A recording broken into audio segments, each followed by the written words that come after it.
Hey guys, today we're going to work on light colored marbles. This is what it's going to look like. I've got 3 different samples that we're going to be working on. When you start, you're going to use your lightest cool gray for a light marble. My example, I've gone ahead and squared it out, and you're going to use the thick end of a 10% cool and kind of roll your marker more random. So it's not your drawing, you're rolling it as you pull the marker across. You're doing it in little areas here and there, and usually like a slight angle to it, so it's more organic. So I'm going to do a couple different areas and then detail as needed, do some little stippling here and there. Then I'm going to go ahead and pull out the 20%, and then I'm going to do the same thing, but I'm going to use the thin side. So I'm doing a little bit of stippling here and there so it looks more random and natural. So this is the lightest marble that you're going to do. And then again, I'm going to use the thin side to do the same kind of pull and roll technique that I had used earlier for the thick side, so that it looks very natural. It's feathering. You can do that if you're going to use a paintbrush if you want, but marker works as well because it's a quicker method. Then I'm going to use a 30% gray, and I'm just going to go in like the crevices, the darker areas, and I'm going to only do those little areas, and then I'm going to try to kind of define the little grooves or feathering in my granite, and then I'll come back with a cool gray and do some more in some areas so that there's some kind of bridge in value. And that's about it. That's the cool gray sample, number 1. The next sample, we're going to start the same way. We're going to square it off, and then we're going to use our 10% gray, and we're going to feather it. This sample is going to have some like golden kind of striation to it, so it's got more graining to it. So I'm kind of doing a lot of feathering with my thick side, my chisel side, and in an upward to the right motion. Doing the same thing with my 20%, but now I'm using the thin side so that it looks more natural than for you to purposely draw a ziggity-zag, jiggity-jog line. So here I am kind of rolling my pen as I move. And it looks kind of odd now, but later on when we crop it, it'll look good. Next is oatmeal. I'm going to take the oatmeal because that starts like the undercolor of my golden strands, my grains. So again, I'm going to feather it. So I feather, roll, feather, roll.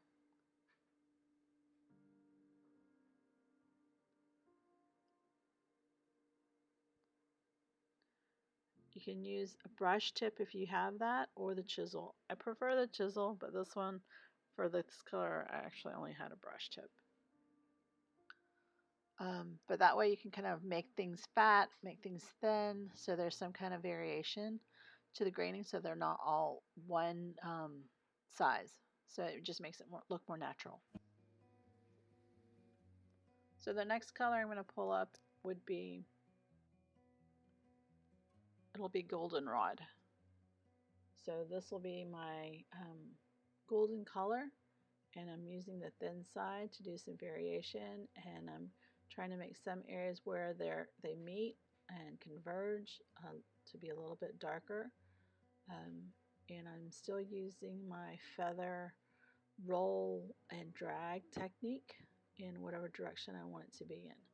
So those become the darkest part of the veining that you have for your stone. Then I'll come back with a 20% and kind of go over it. And this part just helps create a bridge of color so that nothing's too stark. Or if you want some areas to be a little bit darker than others, and just remember to leave some areas white so there's some kind of contrast, but that's basically it. Alright, so the last texture I have is going to be kind of a neutral colored marble, but we're still using it the same way with a cool gray. But instead of doing the veining right off the bat, I'm going to go ahead and stack it with some tight scribbles, but in more blocky kind of patchwork pattern. So I have some areas that are lighter, some that I've left light, some I'm going darker. And again, this is 10% that I'm going to use, and on top of it, I'll come back and do that whole that graining feathering thing that I had done earlier. The next bit is eggshell, and now I'm going to do some more random areas. So this is the feathering, and sometimes when the feather happens with chisel, you'll have those chunky big marks, and that's fine, because that's the way. If you look at granite, there's going to be some areas where there's some really big chunks of a color and some areas where it's like a feather. So here I'm just trying to get a variation. Then the next one is Mocha Light. So again, I'll use the thin side and get some veining, and then to kind of emphasize where I might want it to be a little bit darker. I'm just playing with it. You can use a reference image to kind of see where the direction of the grain. And then if you do an oopsie like that, just cross it and then make it a little thicker. And that's the good thing about marble, is because there's so many variations, you can do a lot of stuff and you can make your mistakes look like you meant to do it on purpose. Alright, so the next one I'm going to be using is brick white. And that I'm going to be kind of throwing it everywhere, and that acts like my bridge. So before I had used cool gray to be a bridge for the other ones, this one is brick white, because this is on more natural color stone and not just gray. So the brick white is a nice, it warms it up.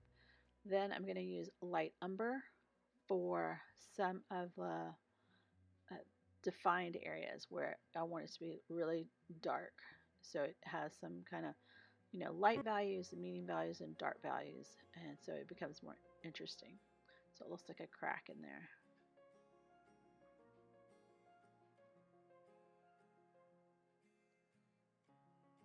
And that is about it.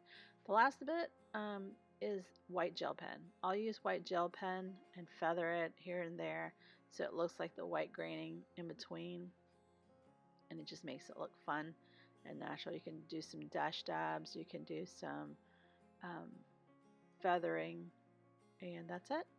This is what the sample looks like when it's all done. I hope that helps you. See you next time.